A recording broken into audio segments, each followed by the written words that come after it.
ہم نے اللہ سے نہیں کہا کہ ہمیں پیدا کرو پھر ہم اللہ کا شکر کیوں ادا کریں. بالکل یہی سوال میں نے غامدی صاحب سے بھی کیا تھا, انہوں نے اس کا جواب دیا, اور پھر اس میں نے کچھ ویلیو ایڈیشن بھی کی تھی. میری یوٹیوب کے پر آپ ویڈیو دیکھ لیں, اللہ نے مجھے میری مرضی کے بغیر کیوں پیدا کیا. اس ٹائٹل سے بھی ہے اور اس ٹائٹل سے بھی ہے, غامدی صاحب سے اللہ کے متعلق ایک مشکل سوال. تو اس کا لاجیکل آنسر دیتے ہیں ہم. قرآن اس کا جو آنسر دیتا ہے وہ تو دو ٹوک ہے. لا يسأل عما يفعل وهم يسألون. اللہ کو کوئی پوچھ نہیں سکتا کہ اللہ نے یہ کام کیوں کیا, وہ ہر ایک کو پوچھ سکتا ہے کیونکہ وہ کریٹر ہے. اللہ نے تو اس سوال کو بین کیا ہے. اس کا جواب یہی ہے کہ جو اللہ کی مرضی. اچھا اب آ جائیں لاجیکلی, چونکہ پورے قرآن کا ایک مقدمہ ہے نا, اللہ کا شکر میں کیوں ادا کروں. اس لیے میرے بھائی, آج بھی اگر آپ کو کوئی یہ آفر کرے, پہلے تو چھوڑ دیں کہ تم اپنی 50-60 سال کی زندگی میں بس یہ ایک موٹی موٹی چیزوں کا خیال رکھ لو, روزانہ 5 وقت کی نماز ہے, رزق حلال اور حرام میں فرق کرنا ہے, شریعت کی چند ایک پابندیاں ہیں, سیکس ڈسپلن ہے جس میں ہمارا ہی فائدہ ہے کہ ہم کوڑ کوڑ کے زندگی نہ گزاریں, ایک ہارمونی کے ساتھ زندگی گزاریں. تو پھر ہمیشہ کی زندگی تمہیں دوں گا جس میں تمہیں موت نہیں آئے گی, کوئی پریشانی نہیں آئے گی, کوئی بڑھاپا نہیں آئے گا, اور تمہاری مرضی کی زندگی ہوگی. یا تو تم 5 مرلے کے پلاٹ کی خاطر ذلیل ہوتے ہو, اور وہاں پہ سب سے آخر میں جو دوزخ سے نکال کے جنت میں جانے والا جنتی ہے, بخاری مسلم میں آیا, اسے بھی اس پلانٹ ارتھ سے 10 گنا بڑی جنت دی جائے گی. پلانٹ ارتھ جس کا صرف سرکمفرنس ہی 40,000 کلومیٹر ہے, یعنی آپ یہاں کلومیٹر ہے, یعنی آپ یہاں سے چلیں نا تو 40,000 کلومیٹر کے بعد آپ واپس یہاں پہنچتے ہیں.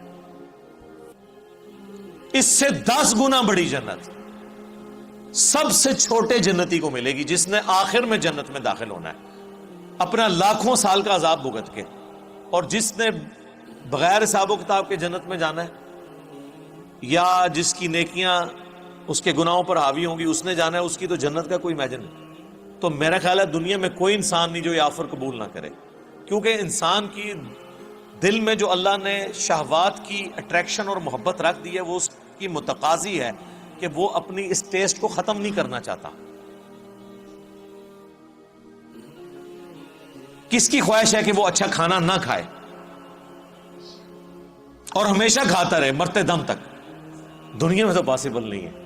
کھانا پینا چھوٹ جاتا ہے, بیماریاں ہو جائیں تو خریدنے کی قوت کے باوجود آپ کھا پی نہیں سکتے. دنیا میں ارب پتی لوگ ہیں جو نمک مرچ والا کھانا بھی نہیں کھا سکتے,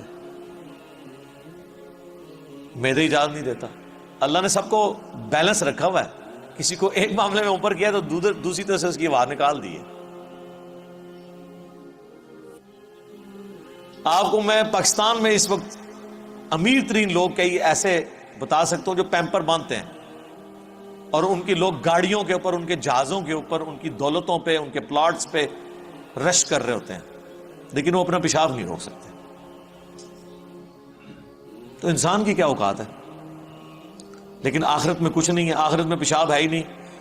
صحیح مسلم کا آپ جنت والا چیپٹر پڑھ لیں, اور مشکات شریف میں آپ کو 30 جلد میں جنت سے متعلق ساری احادیث بخاری, مسلم, ابو داؤد, ترمذی, نسائی, ابن ماجہ, باقی کتابوں سے ملیں گی کہ جنت میں خوشبودار ڈکار آئے گی اور کھانا ہضم. پیشاب کرنے کی جو تکلیف ہے نا, یہ بھی نہیں انسان کو اٹھانی پڑے گی, کیونکہ جنت میں تکلیفیں آئی نہیں ہیں. اور جنت میں آپ کا پیٹ کا بھرنا نہ بھرنا یہ آپ کی مرضی سے ہے. آپ لذت کے لیے کھائیں گے. دنیا میں تو آپ لذت والی چیز تھوڑی دیر کھائیں تو پھر پیٹ جواب دے جاتا ہے. نہیں, جنت کی کسی نعمت کو فنا نہیں ہے. آم توڑ کے کھائیں گے پھر آم دوبارہ اگ جائے گا اسی وقت ہی, کسی چیز نے ختم نہیں ہونا. اتنی بڑی بڑی نے, اور سب سے بڑی بات کن فیکون جو اللہ کی کوالٹی ہے وہ کسی درجے میں اللہ تعالیٰ اپنی مخلوق کو اس حوالے سے دے دے گا کہ اس کی خواہشات کی تکمیل ہوگی جنت میں. جو خواہش کرے گا, جو سوچے گا اس کے سامنے آ جائے گا. یہ تو کوالٹی صرف اللہ کی ہے, لیکن انسان کو اللہ تعالیٰ یہ کوالٹی وہاں پہ دے دے گا. تو یہ کتنا سستا سودا ہے. چند سالوں کی زندگی دے کے ہمیشہ کی زندگی حاصل کر لینا، نہ ختم ہونے والی۔ تو اب مجھے بتائیں، اس اللہ کا شکر ادا کرنے کا دل نہیں کرتا کہ جو اکیلا تھا، کسی کو نہ بھی پیدا کرتا، اسے کوئی پوچھ نہیں سکتا تھا، اس کا پہلا احسان کہ اس نے پیدا کیا، اس کے بعد ایک آفر رکھی، اتنی زبردست قسم کی آفر۔ ہونا تو چاہیے تھا 1 ارب سال کی زندگی کے لیے 1 کروڑ سال تو یہاں مشقت کروائی جاتی دنیا میں، لیکن اس نے چند سال کی مشقت مانگی، اور وہ بھی مشقت نہیں ہے، نارمل لائف ہے،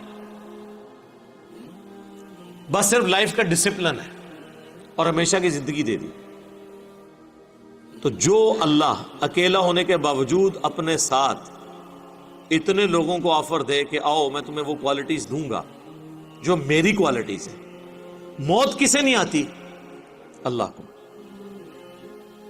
انسان کو بھی موت نہیں آئے گی۔ دیکھیں نا، یہ تھوڑی بات ہے، دنیا میں موت آنی ہے نا، جنت میں موت نہیں ہے۔ صحیح بخاری میں حدیث ہے کہ موت کو مینڈے کی شکل میں لا کے جہنم اور جنت کے درمیان ذبح کر دیا جائے گا، اور ندا کی جائے گی، جنتیوں مبارک ہو، آج کے بعد تمہیں کبھی موت نہیں آئے گی، بے فکر ہو کے زندگی گزارو۔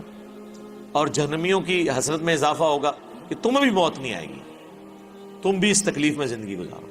اللہم لا تجعلنا منہم، اللہم اجرنا من النار، ربنا اصرف عنا عذاب جہنم ان عذابها کان غراما۔ آمین۔